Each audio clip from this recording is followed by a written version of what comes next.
Here we're going to discuss solving exponential equations, and there are a few different ways of doing it. The first method relies upon the fact that exponential functions are one-to-one. That means they pass the horizontal line test when graphed. Now, for a one-to-one function, what's true is this, is that when the outputs of the function are equal, that is if f of x is equal to f of y, then the inputs must be equal to as well. And that's important for exponential functions because, well, first of all, they're one-to-one. That is, they pass the horizontal line test. And so if you have the equation a raised to the x is equal to a raised to the y, where the bases are the same, that lets you conclude that the arguments, x in this case, is equal to y. That is, the exponents are equal when the bases are equal. Okay, and we're going to use that as one method for solving an exponential equation. Let's go ahead and do that now. So let's solve 9 to the x equals 27. So this would be called an exponential equation because it's an equation involving an exponential function. And first thing we're going to do is we're going to note that both 9 and 27 can be written as powers of 3. That is, 9 is 3 squared, so this is 3 squared, and then we still have raised to the x, and then 27, of course, is 3 cubed. And now we don't yet have the same base on the left on the right. On the left, the base is 3 squared, and on the right is 3. So what we're going to do is we're going to multiply these exponents together, so we have 3 raised to the 2x, and the right-hand side remains 3 cubed. Now we have the same base, right? Now the base on the left is 3, and the base on the right is 3. And that allows us to conclude from what we had on the previous page that here we're looking at 3 raised to the a is equal to 3 raised to the b, and because the bases are the same, that allows us to conclude that a is equal to b. So in this case, 2x is equal to 3. That is, the exponents are equal because the bases are the same. So we get 2x is equal to 3, which implies that x is equal to 3 halves. And that would be our solution. So when you solve an exponential equation, you always want to try to do that. You always want to try to write the left and the right-hand sides with the same base, and then use the fact that the functions are one-to-one, or the function is one-to-one, to set the exponents equal to each other to solve for the variable. Now that's not always possible, as we'll see in the next example. So let's say we wanted to solve this, 5 raised to the 1 minus x equals 2 to the x. Now we see right away there's a problem, right? And it's that 5 and 2 can't be written as powers of each other. And so there's no way we're going to be able to get the same base on the left and the right-hand side like we did in the previous problem. So this problem asks us to do two things. First of all, part A, find the exact solution using logarithms. Okay, that's a hint as to how we're going to solve this. And B, use a calculator to approximate the solution to 6 decimal places. Now logarithms, there are a few different properties, but the most important properties of logs is this, is that when you take the log of, let's say, a raised to the x, that allows you to bring the exponent down, or the exponent down as a coefficient. So that's the same thing as x times log of a. That's the most useful property of logs, is that it allows you to take the exponent down. So here it's critical because we have the variable and the exponent. So we're going to take the log of both sides. And now when there's not a base written here, right, there's no number here, that implies that the base is 10. That is, this is a common log. And the reason we're going to use this is because calculators have common logs. Calculators also have natural logs, so you can do this problem using natural logs as well. We're going to use a common log. So we're going to take the log of both sides, and that's going to bring down the exponents.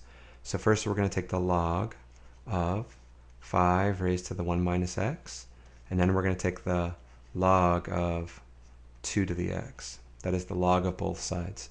Now the exponent comes down, that is the 1 minus x comes down. Now when it comes down, you have to write in parentheses because it's being the 1 minus x is being multiplied by log of 5. So over here, this x is being multiplied by log a, and because it's a difference that's being multiplied, we need it in parentheses. So we're multiplying that by log 5, and then on the right-hand side, we don't need parentheses because it's simply x. So it's x times log 2. Okay, now we're looking for x, so we're going to distribute this log 5, so it's going to get multiplied by both of those. So 1 times log 5 is just log 5, and then minus x times log 5. And on the right-hand side, that's just x log 2. And now we're going to get x on one side, so we're going to add x log 5 to both sides. So we're looking at log 5 is equal to x log 5 plus x log 2. And now we're going to factor an x out of both sides. So log 5 is equal to x times log 5. That says log plus log 2.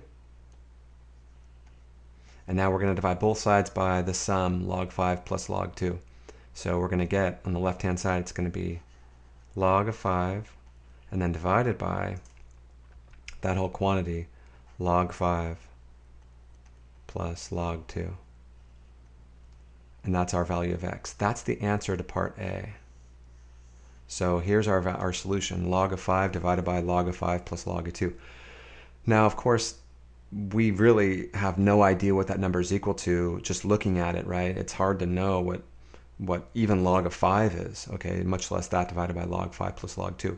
So for part A, that's the exact answer. But for part B, they ask us to use a calculator to evaluate this. And so what we do is we plug in log 5 and divide it by the sum of log 5 plus log 2. And what we find using a calculator is that x is about equal to, now to 6 decimal places, we get 0.698970.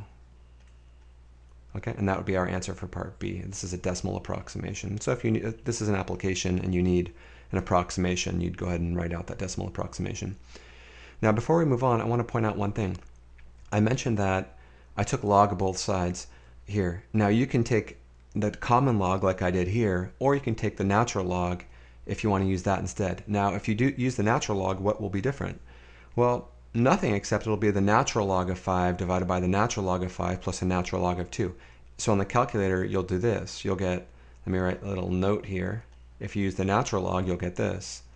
X is equal to natural log of 5 divided by natural log of 5 plus natural log of 2. Now, what is the natural log? It's the log with base e. And when you use a decimal approximation, you'll find that that's about equal to, well, 0.698970 as well. Okay, so in other words, these are the same, of course, which is interesting, right? Not that log of 5 is not the same as natural log of 5, but the entire expression is equal to this entire expression. So it doesn't matter which type of log you use to solve this equation. Okay, let's take one more example. So this is probably the most common way that you're going to solve, the most common type of equation involving exponential functions that you're going to run into in calculus and beyond, like in differential equations. So we want to solve this equation. Now the key, of course, is noting that all three terms here contain an e to the x. So we're going to factor an e to the x out. So we have e to the x and then multiplied by x squared minus x minus 6 is equal to 0. And now we make a key observation that e to the x, this quantity right here, that's never not equal to 0.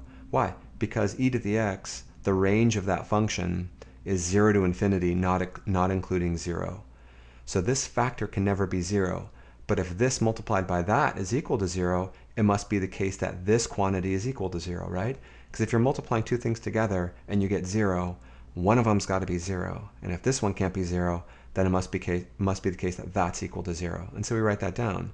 It must be the case that x squared minus x minus 6 is equal to 0. And we solve that and we get x minus 3 times x plus 2 is equal to 0. So that x is either equal to 3 or negative 2. And those are our solutions, okay? So it's very common that you factor out an e to the x and then acknowledge that that's never equal to 0.